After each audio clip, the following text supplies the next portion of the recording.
What's up, 805? Bill Losi right here in Studio 805 for the Ventura County Star, your journalistic kingpins of our area. That would be the area that's not LA, but the perfect distance away, where we can still love the Dodgers and hate their traffic. How was your vacation? Did you go broke, get fat? Me too, it's the American way. Then again, this whole not working scenario is pretty cool. Watching the sundown from the hill above Ventura with my cat listening to some cool tunes, that always works for me. I could become a professional, gainfully unemployed. Okay, it's still Thursday. Let's talk about some music. And to that end, if I had a faster car, a richer girlfriend, even one with a job, here's where I'll be lurking in the back this week in perpetual pursuit of my next future ex-girlfriend. And tonight's singer-songwriter time with the X-Man himself, Xavier Rudd, who beat the House of Booze and Hollywood. I wish I still had my Marvel comic collection. I had 73 boxes of comics and X-Men #1, a mint one. Oh well. Xavier Rudd, House of Blues tonight. Or if you're lazy like me and convenience really is important, then there's the usual Thursday night reggae gig at Wine Lovers in Ventura with the legalizers packing the house and the pizza guy feeding it with free pizza out in the patio.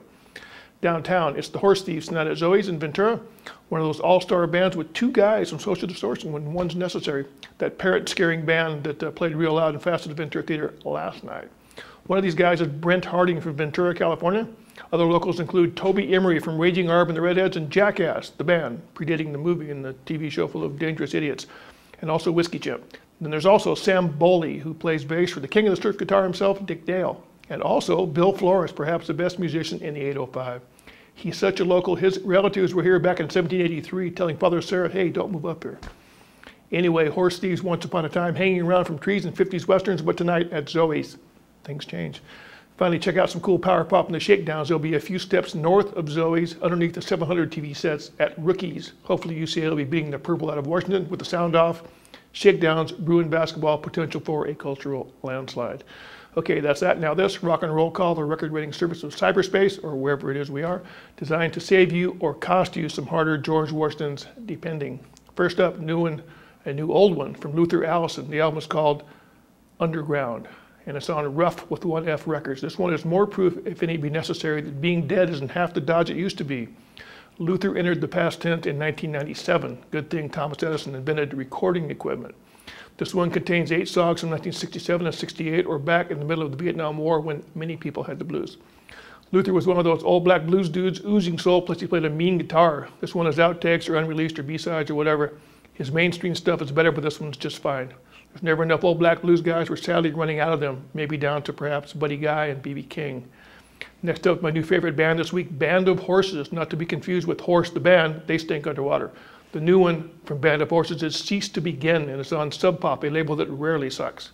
This is what used to be called art rock, but before that, simply put, good music. Maybe Yes meets the Shins in Supertramp's Garage or something like that. The first song is There a Ghost? It will make you a fan right away.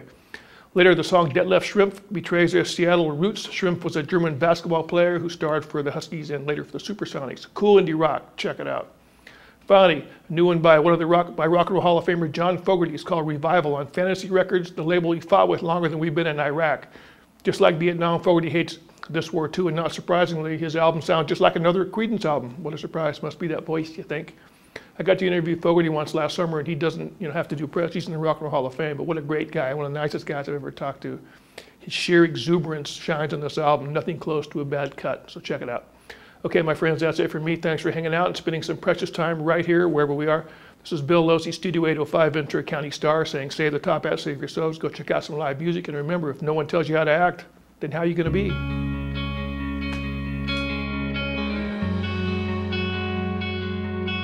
I could sleep, I could sleep,